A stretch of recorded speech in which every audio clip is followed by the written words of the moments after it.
Today, silence can feel awkward, even uncomfortable. But whistling years ago, silence wasn't awkward. It was often the difference between living through the night and not. In a world without walls or locks, the quietest person in the group was frequently the safest one. Modern life is full of noise, and most of it is harmless. Traffic, conversation, music. But for early humans, sound traveled information in every direction to predators and rival groups just as easily as to friends. Every unnecessary noise was a small, involuntary broadcast, "I am here."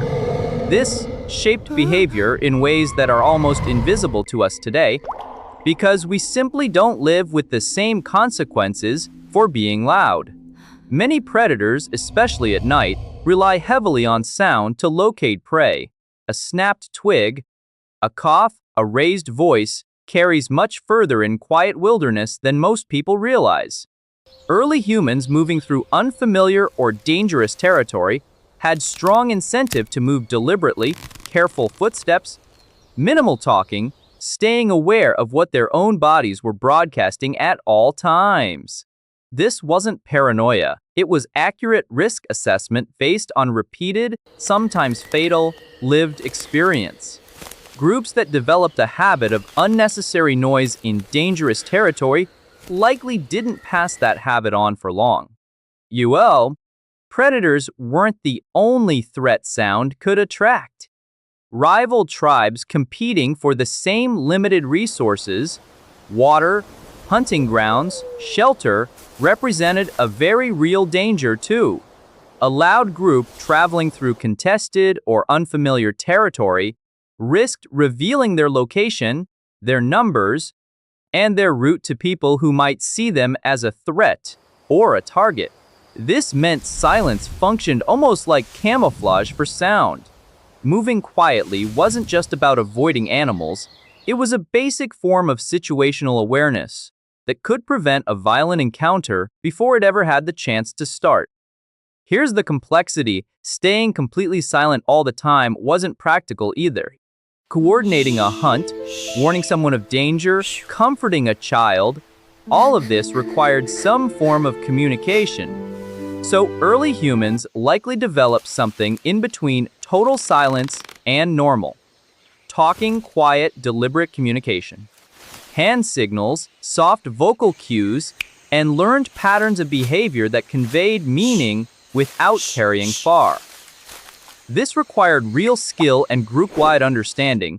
Everyone had to know what a certain gesture or soft sound meant. In the same way, modern hunting or military teams still use hand signals today for exactly the same underlying reason. Over enough generations, this constant pressure toward controlled sound may have shaped more than just habits. Some researchers argue it likely influenced early human attentiveness to sound itself, being unusually sensitive to subtle noises, quick to notice a change in the ambient environment, quick to react to something off, may have been a genuine survival advantage passed down through both behavior and baseline alertness. In other words, the instinct many people still have today, feeling uneasy in an unusually quiet room, or snapping to attention at an unexpected sound, may be an echo of a world where sound genuinely meant danger, far more often than it means danger now. Which means silence wasn't emptiness to early humans. It was information, safety, and control all at once.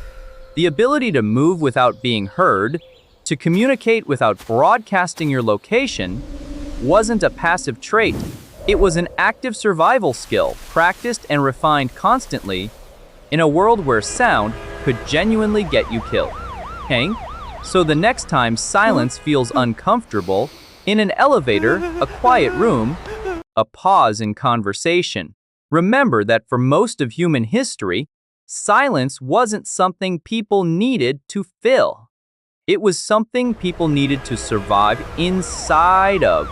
We've inherited nervous systems built for a world where being quiet could save your life, dropped into a modern world that rarely asks that of us anymore. If you want to see how ancient humans communicated without spoken language at all, hit subscribe. This is Ancestral Line.